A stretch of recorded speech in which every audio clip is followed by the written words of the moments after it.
Because you just have that trill, right? Yeah. Yeah. Crash cymbals. Do it. And if you want to take your flute and play the trill if you want to, I don't know, it's up to you. Oh no. Yeah.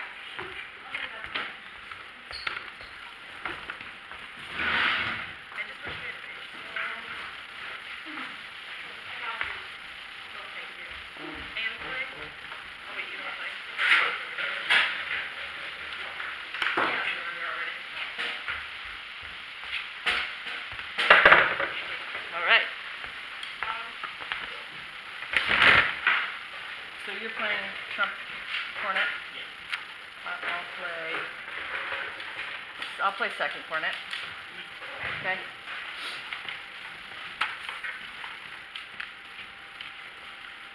Brian, since you're just joining us, we're doing beginning to be of the march. I'll stomp for the bass drum solo. Nice. That's what I need. That's all I got. Yeah. Just sliding down.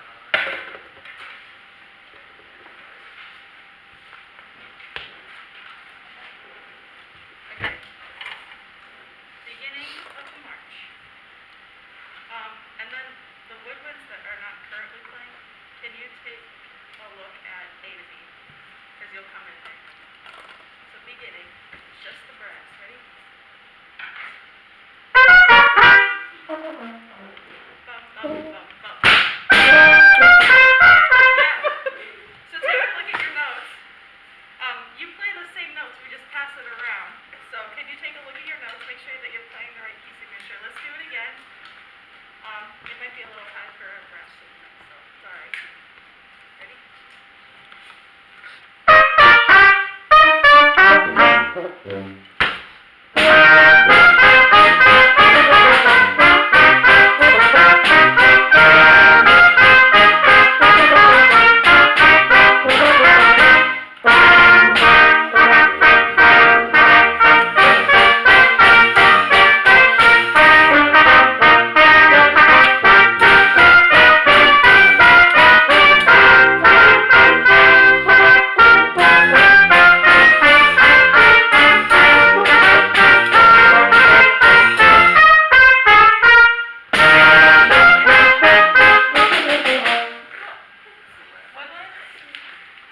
Keep looking at your parts. I would like to start at measure 4, where you come, all the brass come in on that half note on B2. Remember that we're in cut time, so everything's cut in half. So if you're looking at a quarter note, it's actually an eighth note.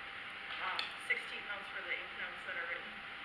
So can I talk to first trumpet, first cornet, and the euphonium part? Playing euphonium? Cool. So can we pop fingers for the solo euphonium part, where you have the solo euphonium part? Okay, cool. Where we have those 16th notes, I want you to pop your fingers and really subdivide those 16th notes, 8th notes. I don't see any 16th notes.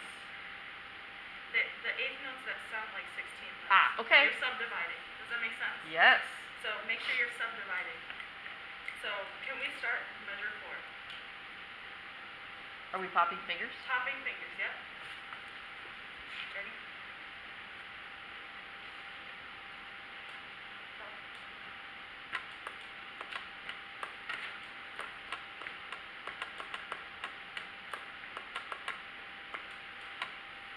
Cool. Can you guys really put those fingers down if you can? Really put them down so I can hear them. Starting measure 4, I will give you a better prep. Ready?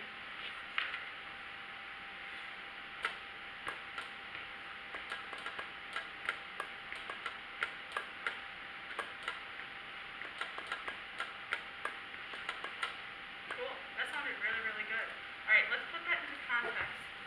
And can we add anyone that other than trombones, second euphonium, and bass? So everyone except for you guys. That sounds good. Everyone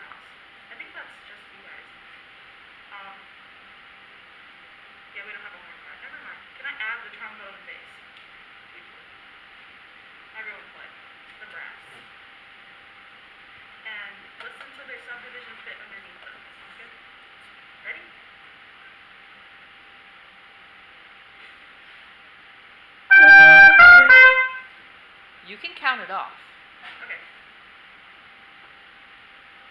1, 2, ready. So you'd have to give us 1, 2, 1. And if you go 1, 2, 1, we're not really gonna. There's not a lot of reason for us to play. 1, 2, 1. Hear how I did that? Yeah. Your turn. 1, 2, 1.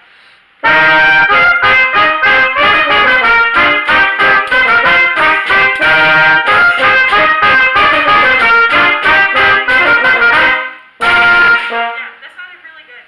I really like what Colin is doing with his light and bright, almost staccato articulation. So can we match that even in the low brass? So can we do that again? Matching articulation to Colin. Ready? 1, 2, 1.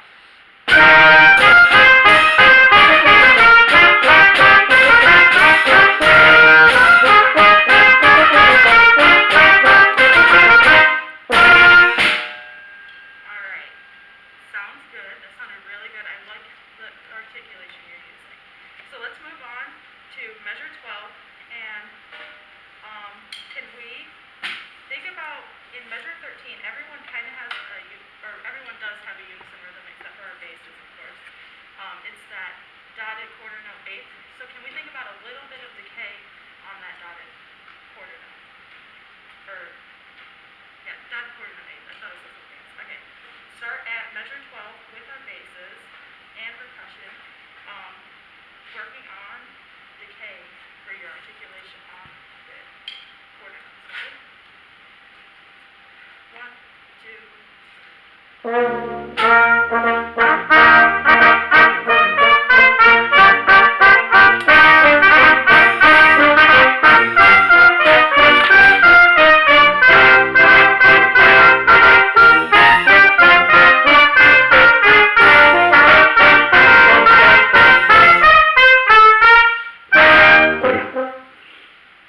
Colin, make sure you're using that air to get up to that high A. But it sounds good so far. So, can you guys do this with me? If you can, put your instrument down or have it out of the way. Can you do that with me? Ready? 1, 2, ready. Now, can you make sure that you're showing the decay with your hands up and pull away? Kind of like a percussionist would with their tambourines. Ready? 1, 2, ready. That's the kind of decay I want. So you punch the front and then decay. So let's do that again. And I will give you, we'll start on the second beat of 12. Just so you know, we don't actually have measure numbers. Oh, you don't? Oh, shoot. I wrote them in. This is why. So when you're like, oh, why do we have to, why do I need to pass out a measure number chart? This is why, because it's really frustrating. I mean, we know where it is because we all counted, but we don't. Sorry. It's okay. I'm just so you know. Okay, go ahead. Yeah, okay. Beat 2. Ready? 1,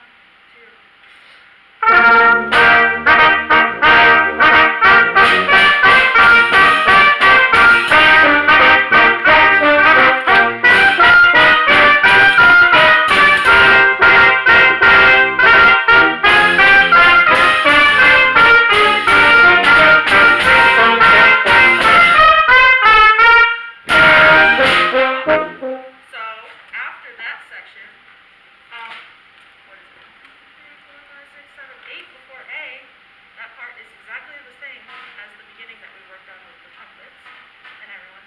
So, apply the concepts that I taught you there, apply them there, okay? And so can we play from beginning to A, applying that K on the dotted quarter?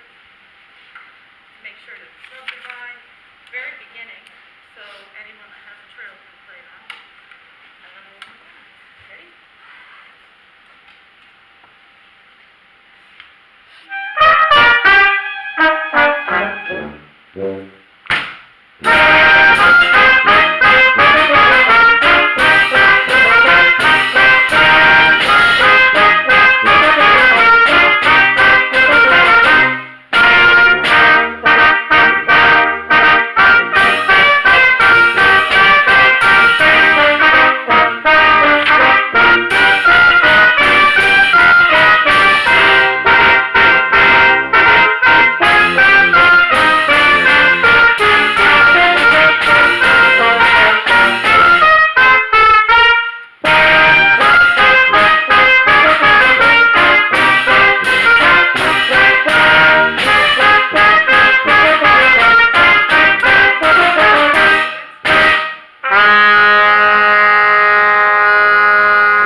euphonium part, and then what part are you playing again?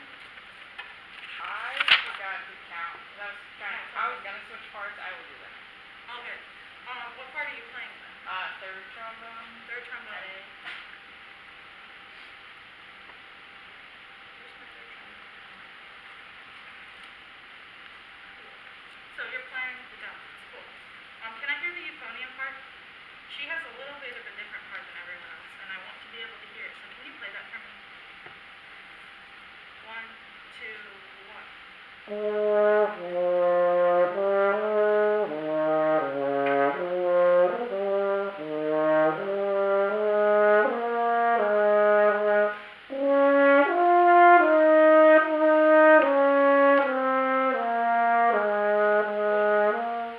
And that goes on for a little longer. But that's a really important part too. Everyone's playing the same thing except for Caitlin and the basses. So can we hear Caitlin a little bit more?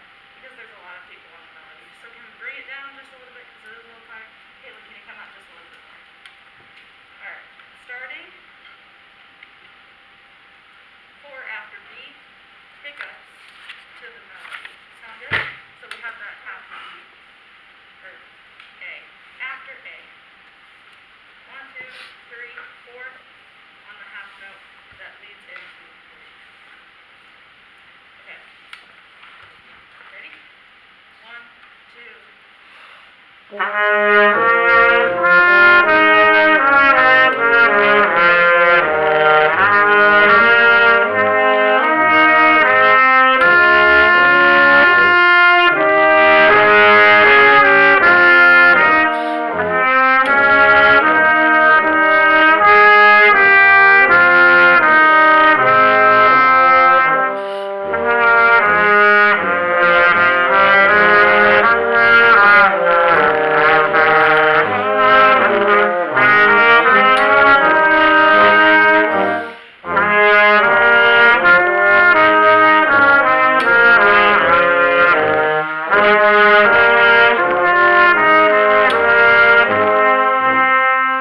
Alright, so another thing I would like to work on is phrasing.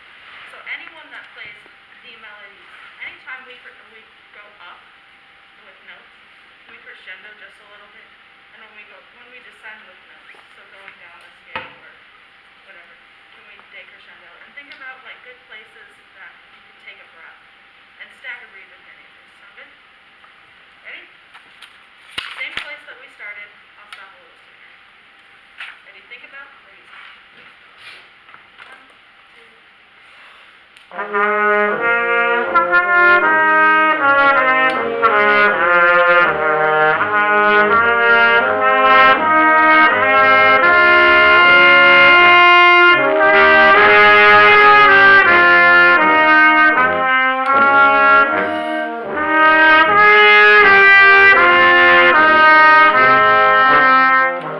Yeah, I really like the choices you guys made. So anytime that slur mark that you guys have, it would be a good place to take a breath. But if you can take a breath sooner, that would be cool. Now, if your neighbor's taking a breath there, don't take a breath there. If that makes sense. Stagger breathe. Cool. I think that's all I have. But can I actually hear the basses play their part? I want to make sure that you're articulating good. So can my basses that play? 1 second. We're gonna stop right there. Okay. Really quickly. Careful not to say my. Sorry. My basses. All right. Just kind of, hey, basses. Can you guys start at blah blah blah? So you feel like you did the things you wanted to do? Yeah. Okay. What would you let's say that it's wrapped up. What would you do differently, if anything? I probably would have tuned some notes. Or I wanted to do a drone on A flat, but I wasn't sure how to do that because everyone was playing. Because everyone was playing? Yeah. Okay. So this is a great opportunity to problem solve. Where did you want to do the drone? Starting 4 after B. 4 after A, B. After A, sorry. 4 after A. Okay. So everybody look at 4 after A. So what drone note would you have had us play? An A flat. An A flat. So where would be the logical person to give us that drone? A flute maybe. What? The flute maybe. I wouldn't drone in the flute. Huh? I probably wouldn't do it with just flute. I think sometimes you gotta just say, you know what, I know you have a part here, but I want you to play a drone for a little bit, and then we'll get you back in on your part for a bit. Because this is a temporary thing.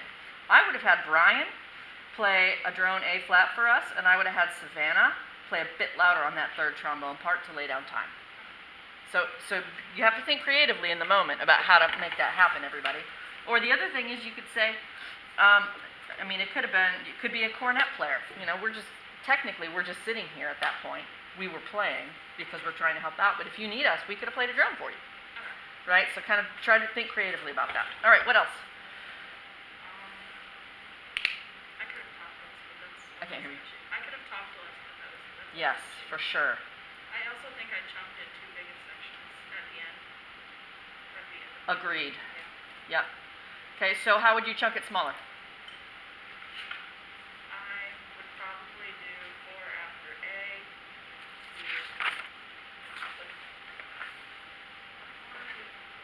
like 8 bars, Okay. and work on like phrasing just there, and then have them. 8 bars, you say, so like 4 after A, going for 8 bars? Yeah. I think that kind of puts you in the middle of a phrase, though. Because then you're ending it. Ba-da-da-da-da-dum. Right?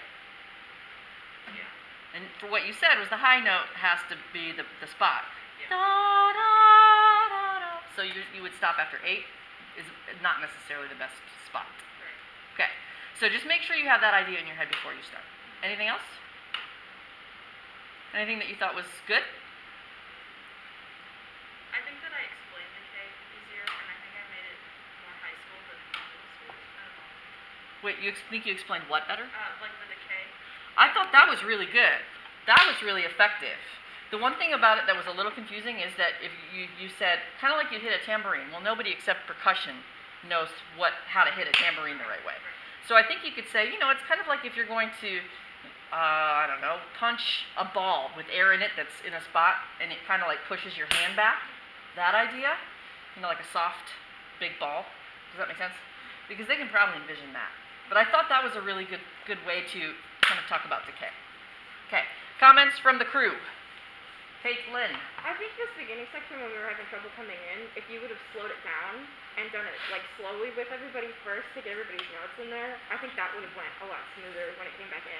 'Cause I'm not sure I ever played it right, which is just me. But So did you intend to just ignore the 4-bar introduction? I had no clue what to do with that. Okay. I have it written down, and then there's just nothing underneath it. Like, I made like that little lesson plan. Okay, so let's talk about what you could have done. Aside from slow it down is one thing. That's a great place to start. What else could you do? Well, like, I had ideas, but they just didn't seem, like, having them stop on the downbeat and then come in, like, on the and, if that makes sense. It does make sense, but now you're asking a younger high school kid to use their foot and then come in on the and. No way that's happening, because they're awkward. Yeah. Right. So what if you are you worried? Or were you trying to talk about getting them in on the end of 1? Yeah. So what other ideas do we have? Because I have a bunch, but I don't want to. Sydney. Like maybe have everyone either sizzle like quarter notes in time or clap them or something to see how everything fits together first, and then like top fingers and then apply it to the music. So you would have everybody sizzle their parts? Yeah. Okay, so that takes our fingers out of it. So all we're doing is like if you're keeping time, you go 1, 2, ready, go, rest. That would have worked to at least get the rhythm. Start there. That's a good point. Katie. For those of us that really could have this, like you said, you're the stopping thing, like we could have done that or sizzling to get stuff up on the And you can have the upper woodwinds, actually all the woodwinds, can just keep time. You could have them pat on their leg, and then you can have the brass sizzle so that they're using their mouth as they would. Okay? So what about putting it together and figuring out the notes? Because the notes are problematic, because there's partial skips in there, and that's the problem. Anybody have any ideas of how to solve that? You could kind of just go note by note so they get the feeling for where each note lies. Yeah. So the way you would do it on your horn, if you're like blah blah blah, I can't play that. What do I do? You would sustain the first note. then you would sustain the second note, and then you would sustain the third note to get it in your ear. And then you'd play it as rest, bum, bum, bum. Since it's the same notes in measure 1 and measure 2, you could have them play it together. So cornets, trumpets, horns, trombones 1 and 2, you're all going to play your part in either measure 1 or measure 2 together slowly. Let's try it. 1 and 2 and 1. Bum, bum, bum. Then we're fixing partials, the right notes. And then we put it together and maybe do the Sydney thing where we sizzle. Does that make sense? So think creatively about how, if you were a horn player playing this, how would you troubleshoot it? Okay? Other comments?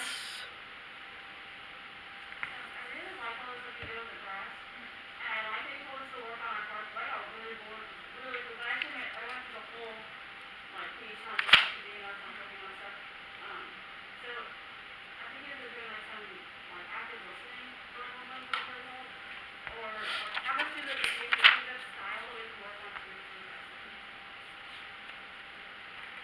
Andrew. I actually really agree with Katie because it took like a couple seconds to get through that. I mean, obviously high schoolers might take a little bit longer, but maybe if you had us sizzling for the brass instead, that way we were just sitting here doing something. But yeah, it didn't take a whole lot of time, especially since we were only going 2E.